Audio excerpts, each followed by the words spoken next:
প্রধানমন্ত্রী যেটা হচ্ছে পরপর বলা হচ্ছে যে দুইবারের বেশি প্রধানমন্ত্রী থাকা যাবে না, এবং আমরা চাচ্ছি যে জীবনে কেউ দুইবারের বেশি প্রধানমন্ত্রী হতে পারবেন না, এই আইনটা থাকুক আমাদের সংবিধানে।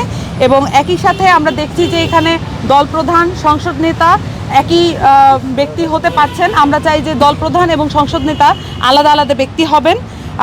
আমরা চাচ্ছি সরকারের মেয়াদ 4 বছর হবে, এবং আমরা সেই সাথে খুবই গুরুত্বপূর্ণ আমরা বলে রাখতে চাই যে আমরা মনে করি যে মুক্তিযুদ্ধ, আমাদের মহান মুক্তিযুদ্ধ ছাত্র জনতা এবং শ্রমিকদের অর্জন ছিল, এবং সেই সাথে 24-এর অভ্যুত্থানকেও আমরা ছাত্র নাগরিক অভ্যুত্থান বলছি।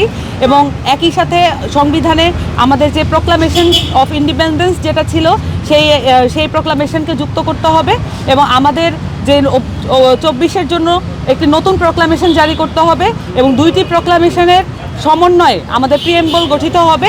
এবং সেই সাথে আমাদের যে মূলনীতিগুলো এতদিন পর্যন্ত সংবিধানে লিপিবদ্ধ ছিল, সেই মূলনীতিগুলো আমরা মনে করি দলীয় মূলনীতি ছিল, আওয়ামী লীগের মূলনীতি ছিল, সেটিকে বিসর্জন দিয়ে আমাদেরকে নতুন মূলনীতি আমরা প্রস্তাব করেছি। সাম্য, মানবিক মর্যাদা, সামাজিক ন্যায় বিচার, নাগরিক মর্যাদা এবং গণতন্ত্র। আমরা মনে করি যে এই 5টি মূলনীতির ভিত্তিতে আমাদের নতুন সংবিধান প্রণয়ন করতে হবে। আপনারা যদি বিদ্যমান সংবিধানের দিকে তাকান তাহলে দেখবেন যে এই সংবিধানের ফ্রেমওয়ার্ক এমনভাবে করানো দেখে মনে হয় যে এটা আওয়ামী লীগের কোনো দলিল, এবং এই সংবিধানে প্রধানমন্ত্রীকে এমন ক্ষমতা দেওয়া হয়েছে এই ক্ষমতার ভিতর দিয়ে তিনি স্বৈরাচারী এবং ফ্যাসিস্ট হয়ে ওঠেন। এই সংবিধানে মৌলিক যে মানবাধিকারগুলো আছে সেগুলোকে খর্ব করার নানা ধরনের উপায় অবলম্বন সেখানে দেওয়া আছে। অর্থাৎ এই যে সংবিধানটি আছে সে সংবিধানে কোনোভাবেই আমরা যে ত্যাগের ভিতর দিয়ে এসেছি সেই ত্যাগকে মূল্যায়ন করার কোনো জায়গাটি এখানে অবশিষ্ট নেই। অতএব নতুন একটি সংবিধানই আমাদের কাঙ্ক্ষিত লক্ষ্য, এবং সেই লক্ষ্যের প্রতি বাংলাদেশের মানুষ তাদের একটি স্বতঃস্ফূর্ত সমর্থন আমরা লক্ষ্য করেছি।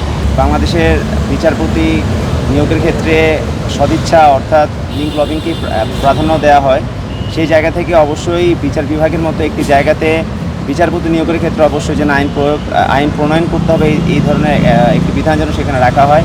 ঠিক একই সাথে আমরা লক্ষ্য করছি যে বিচার বিভাগ অর্থাৎ যেটি কিনা রাষ্ট্রের একটি ভারসাম্য রক্ষাকারী একটি লিগ্যাল অর্গান, সেই অর্গানের কোনো আলাদা সচিবালয় না থাকার কারণেই কিন্তু আসলে মূলত বিচার বিভাগ সর্বদা প্রধানমন্ত্রীর আন্ডারে একটি কক্ষিগত একটি অর্গান হিসেবে কাজ করে।